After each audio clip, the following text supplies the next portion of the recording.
Countercurrents, 13th of March 2024, the Cuba situation between India and the Chinese-occupied Maldives. China presently controls 36 islands in the Maldives, has bribed Muizzu, and employs the full force of its propaganda engine against the will of the Maldivian people. Moreover, China is engaged in destroying the democracies of the Maldives. President Mohamed Muizzu of the Maldives has once more warned that New Delhi will not permit station personnel, including civilian employees, to be stationed on Maldives soil after May 10. He is exhibiting an unwavering determination to uphold his India Out pledge to his supporters and Chinese investors. Doubtless, Muizzu's resolute demand is being guided by China's invisible hand. This places India and its interests in the Maldives in a precarious position, which may resemble the predicament the United States encountered following the Cuban Revolution.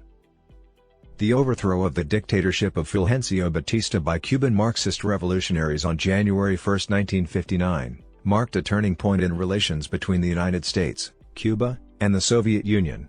Capitalizing on widespread discontent with the government in the United States, the revolutionary Marxists' years-long armed conflict ultimately resulted in the installation of Fidel Castro as the sole sovereign of Cuba.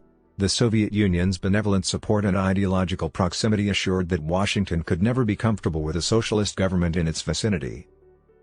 Although several presidents and interventions occurred, Washington policymakers could not overcome the dread that the Soviet Union would establish a foothold near American soil. The utilization of Soviet missiles to nuclearize Cuba came perilously close to igniting a global nuclear war. This exemplifies the perils that arise when two atomic powers vie for dominion over a small island nation nearby. Presently, India is confronted with a predicament comparable to that of the Maldives. Thankfully, there are currently no discussions regarding China's deployment or provision of weapon systems in the Maldives. This concludes in parallel with the US-Cuba situation. However, China has gradually established military installations and vessels in the area. Sino-Indian geopolitical competition. Males have historically been within India's sphere of influence, with New Delhi providing vital assistance in times of emergency. Both India and China have a clear interest in bolstering their influence in the strategically situated island nation. China has long sought to establish a foothold in the archipelago that provides strategic visibility to the east-west sea lines of communication, which are vital to the nation's economy. India has been exerting pressure on the male leadership to prevent this from occurring. Moreover, this developing geopolitical rivalry has hampered relations between New Delhi and Male. The September 2023 election victory of Mohamed Muizzu for the presidency of the Maldives could very well mark a turning point in India-Maldives relations akin to the Cuban Revolution. Not only is Muizzu regarded as a formidable opponent for India due to his favorable attitude towards China, but he also rode to victory on his India Out election campaign and essentially dethroned the, now opposition, India First policy. The September 2023 electoral contest between incumbent President Ibrahim Mohamed Solih and Mohamed Muizzu was widely characterized by the media as a runoff between pro-China and pro-India leaders. In contrast to the infrequent influence of foreign policy objectives, domestic concerns frequently determine election outcomes. Nevertheless, this does not mean that sentimental inclinations, particularly concerning an extra-regional power, do not influence the decision-making process of elected leaders when forming alliances with foreign powers. Abdullah Nasheed, the first democratically elected president of the Maldives, described the new administration of President Muizzu as neither pro-Indian nor pro-Chinese. However, the new administration's words and actions strongly contradict this assessment. According to a report by the European Election Observation Mission, EUEOM, the coalition comprising the People's National Congress, PNC, and the Progressive Party of Maldives, PPM, disseminated false information regarding India's military intentions to incite anti-India sentiments and tarnish India's good reputation among the Maldivian populace. New Delhi's efforts to foster relations with Solih appear to have been met with disapproval from Nasheed.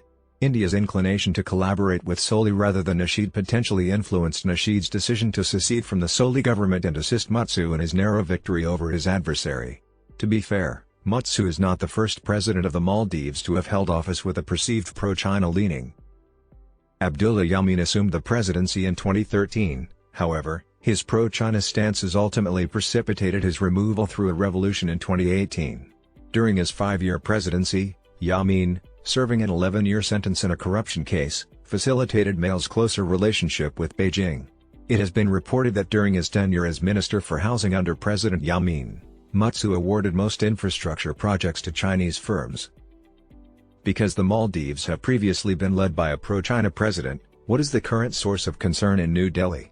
That's right, because circumstances have changed significantly compared to a decade ago. According to reports, China, no longer hesitant to exert its influence, finances anti-India demonstrations in collaboration with Pakistan. Additionally, more powerful nations indeed develop leaders in lesser or less powerful states with the intention of utilizing them to further their long-term interests.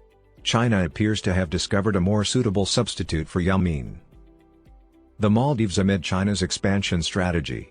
Muizzu's demand that New Delhi recall all of its military personnel and equipment could be rationalized as a struggle for sovereignty.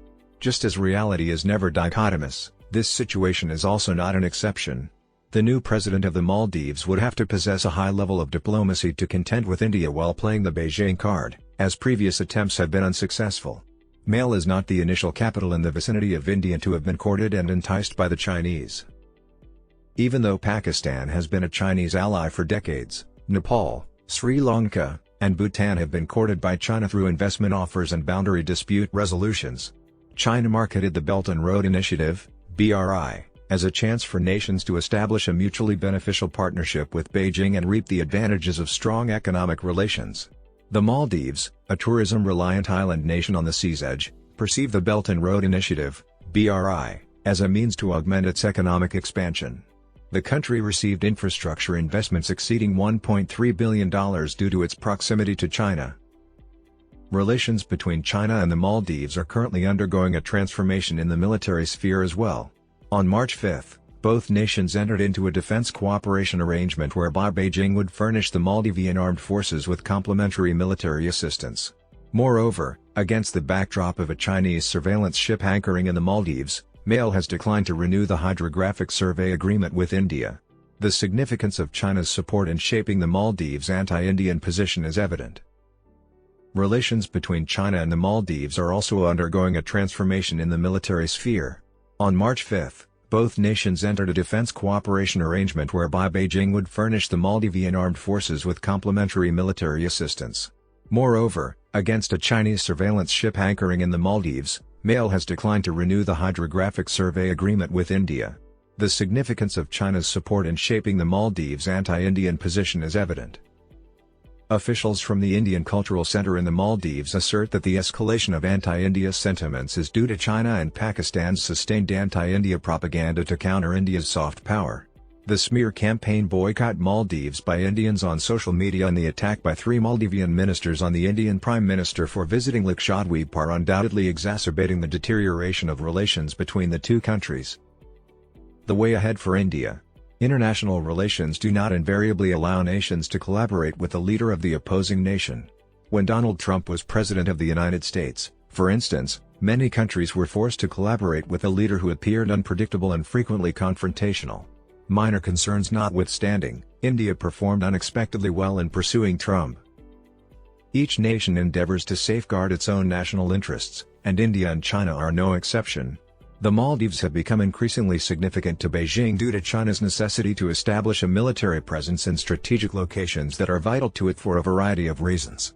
India has historically endeavored to exclude the existence of external powers from its customary sphere of influence. As a result of India and China competing for influence in the Maldives, their geopolitical rivalry is likely to intensify.